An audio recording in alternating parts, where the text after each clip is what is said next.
श्री राजन स्वामी जी का जन्म सन 1968 में बलिया जिले के ग्राम सीसोटार में हुआ था। श्री राजन स्वामी जी की माताजी का स्वभाव अत्यंत स्नेहमयी व आध्यात्मिक है तथा श्री राजन स्वामी जी के पिताजी ने सदा ही निर्धनों के अधिकारों की रक्षा व सामाजिक कल्याण के लिए उदारतापूर्वक अपनी संपत्ति व्यय की।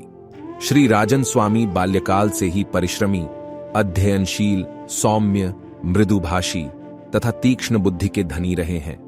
विद्यार्थी जीवन में श्री राजन स्वामी जी सदा कक्षा में अव्वल रहते थे तथा समय बचाकर श्री राजन स्वामी जी अगली कक्षा की पुस्तकें भी पढ़ लिया करते थे। संस्कृत भाषा में सदा से श्री राजन स्वामी जी की विशेष रुचि रही है। पूर्व संस्कारों, यदा कदा मिले सत्संग तथा आध्यात्मिक ग्रंथों से मिले दिशा निर्देशानुसार श्री राजन स्वामी जी ने पहले मंत्र जाप, तत्पश्चात ध्यान साधना प्रारंभ कर दी। 14 वर्ष की छोटी सी आयु में श्री राजन स्वामी जी प्रतिदिन घर पर 4-5 घंटे की नियमित साधना करने लगे। कठोर साधनामयी दिनचर्या व सदा परमात्मा चिंतन में डूबे रहने के कारण श्री राजन स्वामी जी का मन सांसारिक गतिविधियों से विरक्त रहने लगा। स्वामी जी ने 18 वर्ष की अल्पायु में गृह त्याग कर संन्यास ग्रहण कर लिया। तत्पश्चात श्री राजन स्वामी जी कभी अपने घर वापस नहीं गए। साधन के रूप में धन, वस्त्र व भोजन सामग्री न ले जाकर श्री राजन स्वामी जी अपने साथ वेदों की प्रतिलिपि लेकर चले। हिमालय व उत्तर भारत के विभिन्न प्रांतों की यात्रा करते हुए आप एकांतवास में अपनी आत्मक्षुधा को तृप्त करने में लीन रहे।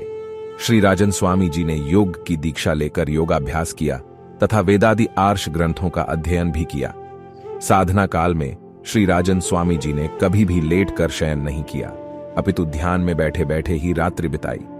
संयोगवश 20 वर्ष की आयु में आप श्री निजानंद आश्रम के महान धर्मोपदेशक धर्मवीर सरकार श्री जगदीश चंद्र जी महाराज के संपर्क में आए और श्री प्राणनाथ जी की अमृतमयी अखंड वाणी का ज्ञान पाकर श्री राजन स्वामी जी को अत्यंत मानसिक शांति प्राप्त हुई।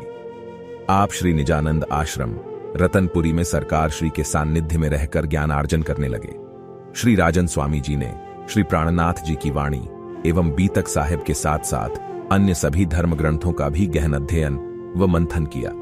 परमहंस महाराज श्री रामरतन जी के जीवन का श्री राजन स्वामी जी पर गहरा प्रभाव पड़ा। श्री राजन स्वामी जी ने आश्रम में प्रवास के दौरान 15 वर्षों तक सतत साहित्य की सेवा की और अनेक ग्रंथों की रचना व हिंदी अनुवाद करके श्री राजन स्वामी जी ने सद्गुरु के चरणों में प्रकाशन हेतु समर्पित कर दिया। श्री राजन स्वामी जी का प्रथम ग्रंथ सत्यांजलि है, जो वेद शास्त्रों की साक्ष्यों से श्री निजानंद संप्रदाय के सिद्धांतों की पुष्टि करता है। सरकार श्री के धाम गमन के पश्चात श्री राजन स्वामी जी ने श्री प्राणनाथ जी द्वारा स्थापित मुक्तिपीठ पन्ना, मध्य प्रदेश की पुण्य स्थली चोपड़ा जी मंदिर के निर्जन स्थान पर 5 वर्षों तक कठोर साधना की।